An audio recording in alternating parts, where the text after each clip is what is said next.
Assalamualaikum warahmatullahi wabarakatuh. Perkenalkan, nama saya Sandra Kurniawati. Saya di sini akan mempresentasikan materi saya yang berjudul Modul Mengelola Dana Kas Kecil. Sebelumnya, apa sih kas kecil itu? Nah, kas kecil adalah dana yang digunakan untuk pembiayaan operasional perusahaan. Jumlah dana yang telah disiapkan perusahaan yang sifatnya rutin dalam jumlah kecil. Biasanya, kas kecil dipakai untuk mendanai pengeluaran seperti konsumsi untuk rapat, entertain untuk klien atau rekan kerja, dan sebagainya. Selanjutnya, tujuan dibentuknya kas kecil adalah yang pertama, untuk membayar pengeluaran yang jumlahnya kecil, biasanya sudah ditentukan batas maksimum.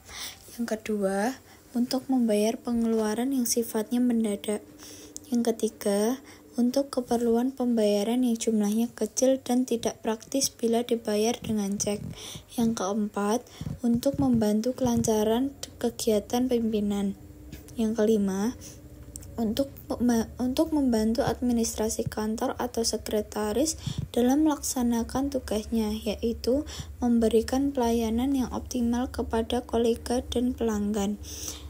Selanjutnya, macam-macam bukti transaksi kas kecil. Yang pertama, kwitansi. Kwitansi adalah surat bukti adanya penerimaan uang atau pembayaran. Kwitansi ditandatangani oleh pihak yang menerima uang.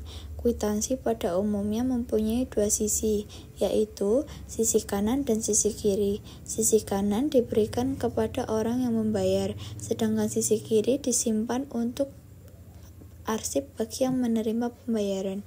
Yang selanjutnya adalah cek. Cek adalah surat perintah yang dibuat oleh pihak yang mempunyai simpanan di bank, agar bank tersebut membayar sejumlah uang tertentu kepada pihak atau orang yang namanya tertera di dalam cek tersebut atau si pembawa cek. Selanjutnya, faktur. Faktur adalah surat bukti terjadinya transaksi pembelian atau penjualan secara kredit. Faktur dibuat oleh penjual yang diserahkan kepada pembeli bersamaan dengan barang yang dijual. Faktur biasanya dibuat rangkap 3. Lembar pertama untuk pembeli, lembar kedua untuk penjual, dan lembar ketiga untuk arsip. Selanjutnya, nota kontan. Nota kontan adalah bukti transaksi terjadinya pembelian secara tunai. Nota kontan dibuat oleh penjual untuk pembeli, biasanya dibuat rangkap 2. Lembar yang asli diberikan kepada pembeli, sedangkan salinannya disimpan sebagai arsip oleh penjual. Selanjutnya, nota debit dan nota kredit. Nota debit dan nota kredit adalah bukti transaksi adanya pengembalian barang karena barang rusak atau tidak sesuai pesanan. Nota debit dibuat oleh pembeli karena barang yang dibeli tidak sesuai pesanan dan sebagai bukti adanya pengurangan utang usaha. Sedangkan nota kredit dibuat oleh penjual yang menerima barang kembali dan sebagai bukti adanya pengurangan piutang usaha. Selanjutnya, bukti kas masuk. Bukti kas masuk adalah bukti transaksi yang dibuat oleh pemegang dana kas kecil bahwa telah menerima sejumlah uang untuk keperluan kas kecil, biasanya untuk pengisian kas kecil. Bukti penerimaan kas kecil dilampirkan juga fotokopi cek apabila diberi dana kas kecil menggunakan cek.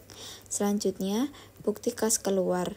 Bukti kas keluar adalah bukti transaksi yang dibuat oleh pemegang dana kas kecil bahwa telah mengeluarkan sejumlah uang tertentu untuk keperluan pembayaran. Selanjutnya, formulir pengajuan dana kas kecil. Formulir pengajuan dana kas kecil adalah formulir yang digunakan untuk mengajukan pengisian dana kas kecil. Formulir pengajuan dana kas kecil ini hanya digunakan pada sistem impres, yaitu pada pembukuan kas kecil sistem dana tetap. Sedangkan pada sistem fluktuatif, dana tidak tetap tidak menggunakan formulir pengajuan dana kas kecil. Selanjutnya ada prosedur penanganan kas kecil. Yang pertama, staf administrasi kantor atau sekretaris membuat permohonan pengisian dana kas kecil, mengisi formulir dana kas kecil kepada bagian keuangan atau bendahara. Yang kedua, Jika permohonan disetujui, administrasi kantor atau sekretaris menerima dana pengisian kas dari bendahara perusahaan berupa uang tunai atau cek. Yang ketiga, staf administrasi kantor atau sekretaris mencatat penerimaan dana tersebut ke dalam bukti kas masuk.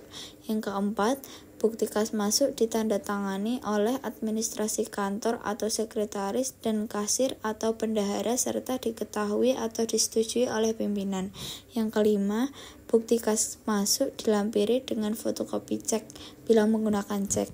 Berilah nomor bukti kas masuk secara urut berdasarkan tanggal. Yang keenam, catat pemasukan ke dalam buku kas. Yang ketujuh, uang disimpan dalam tempat yang aman, ditaruh dalam peti uang khusus yang berukuran kecil, kotak kas kecil atau cash box, kemudian disimpan dalam lemari yang terkunci. Kedelapan, bukti kas masuk disimpan dalam ordner, map besar untuk menyimpan surat-surat.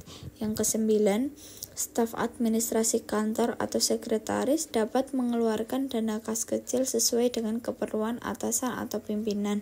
Yang kesepuluh, setiap terjadi pengeluaran, administrasi kantor atau sekretaris harus mencatat pengeluaran tersebut ke dalam bukti kas keluar. Kemudian, satukan bukti kas keluar dengan bukti transaksi penggunaan uang seperti nota, faktur, dan kwitansi. Berilah nomor bukti secara urut berdasarkan tanggal. Ke-11, minta tanda tangan pimpinan pada bukti kas keluar. Yang ke-12, catat dan masukkan data bukti kas keluar ke dalam buku kas. Ke-13, simpan semua dokumen pengeluaran pada ordner.